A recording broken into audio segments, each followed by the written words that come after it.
The engines on the island of Sodor love the summer. The Fat Controller arranges lots of concerts. Music can often be heard drifting through the air. The engines do enjoy it.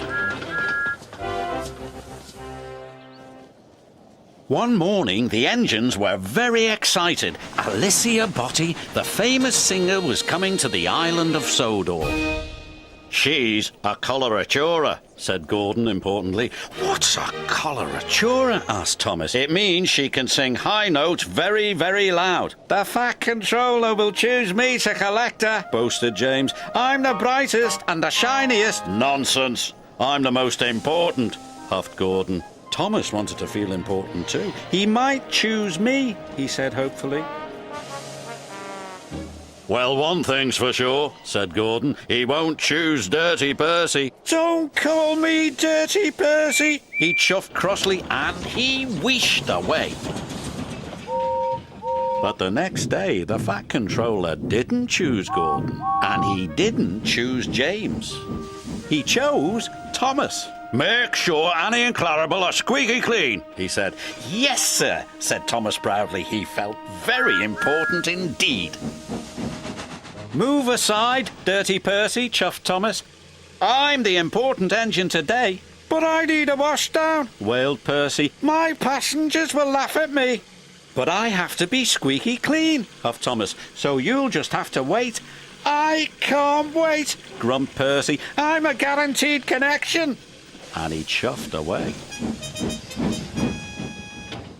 Soon, Thomas was shiny and squeaky clean. He felt more important than ever. But as the workers coupled Annie and Clarabel, they heard a strange noise. "What's that?" asked Thomas anxiously. His driver quickly oiled Annie and Clarabel's undercarriage. "That should take care of the bothersome squeak," he said. On the way to the docks, Thomas heard the squeak again. He was worried. It didn't sound like his squeaky clean squeak. Thomas squeaked noisily into the quayside where Alicia Botti was waiting.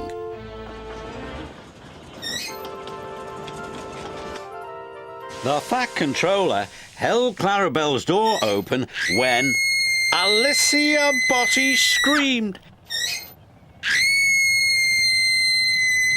And she screamed, and she screamed, and she screamed. She screamed so loud and so long that windows broke all over town.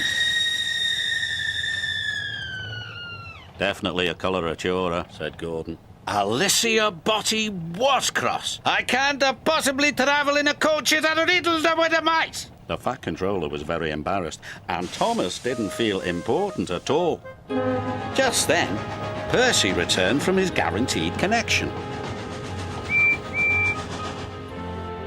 "Look at the little green engine," Alicia Botti exclaimed. "So sweet and dirty, like a proper steam engine." "Peasant," Gordon huffed snootily. "Yes, I am pleasant," smiled Percy. He was glad somebody noticed. Alicia Botti boarded the train and Percy steamed away. He felt very proud. Later, Thomas saw Percy at the washdown. "I'm sorry I called you Dirty Percy," said Thomas. "You go first." "Thanks, Thomas. It feels good to be friends," said Percy. "But where is your mouse?" "You'll see," grinned Thomas.